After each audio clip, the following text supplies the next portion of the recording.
দাদা কি বলে আচ্ছা আপনাদের সামনে ঠিকই বলেছে, খারাপ কিছু তো বলছে না। কবির জন্য একত্রিত হয়েছি, সেটি একটি নারীর পুজো। আজ যে কবিতাটি আমি আপনাদের শোনাবো সেটিও একটি নারীর পুজো। আজকে যে সামাজিক পরিস্থিতি, সেই পরিস্থিতিতে দাঁড়িয়ে এই কবিতাটি খুব একটা অপ্রাসঙ্গিক হবে বলে আমার মনে হচ্ছে না। কবিতাটি সুবোধ সরকারের লেখা। কবিতাটির নাম কৃষ্ণকলি মাহাতো। আমি কৃষ্ণকলি মাহাতো, এমএ পিএইচডি।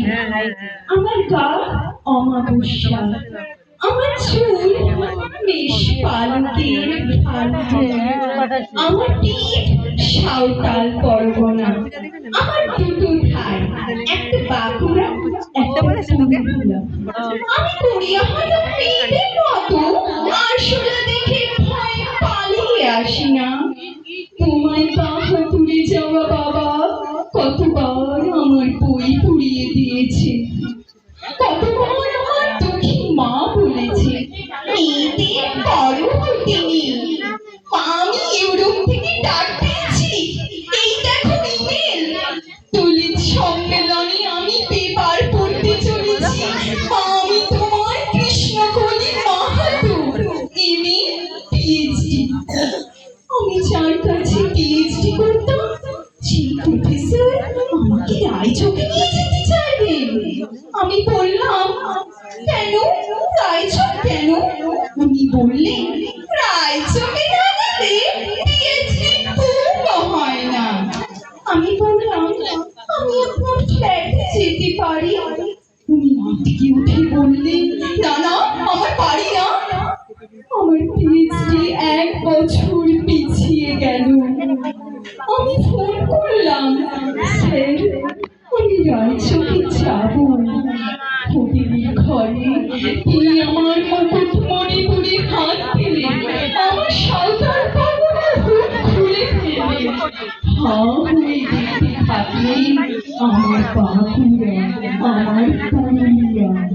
আমার দুই আঙ্গুলি গোলকের কাছে মুখ নিয়ে এলেন। তখনই চিৎকার, আগুন আগুন আগুন, আমি পারবো না।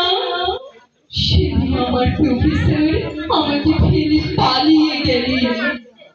Krishnakoli Mahato, MA PhD. কত কষ্ট করে, কত অপমান সহ্য করে, জঙ্গলে রাত জেগে বই পড়ে আমি এখানে এসেছি। কেউ আমাকে জায়গা ছেড়ে দেয়নি, কেউ কাউকে জায়গা ছেড়ে দেয় না, না পুরুলিয়ায় না কলকাতায়। আমি চেকিং করে ভেতরে এলাম, আমি ইমিগ্রেশনে দাঁড়িয়ে। বাবাকে দেখে দেখুন মানুষটার একটা হাত নেই। অফিসার আমার নাম উচ্চারণ করলেন, কৃষ্ণকলি মাহাতো। আমি বিমানের সিঁড়ি দিয়ে উঠছি মা, বিমানের সিঁড়িটা আমাকে ম্যাডাম করলো, আমাকে আমার নাম্বারের মধ্যে বসালো। আমি সিট বেল্ট বেঁধে ফেললাম, প্লেন রানওয়ে ধরে দৌড়াতে শুরু করেছে। দৌড় দৌড় দৌড়, কি গতি, কি তেজ, কি আওয়াজ! আমার মনে হলো বিমান রানওয়ে ধরে দৌড়াচ্ছে না, দৌড়চ্ছি আমি আমি আমি। কৃষ্ণকলি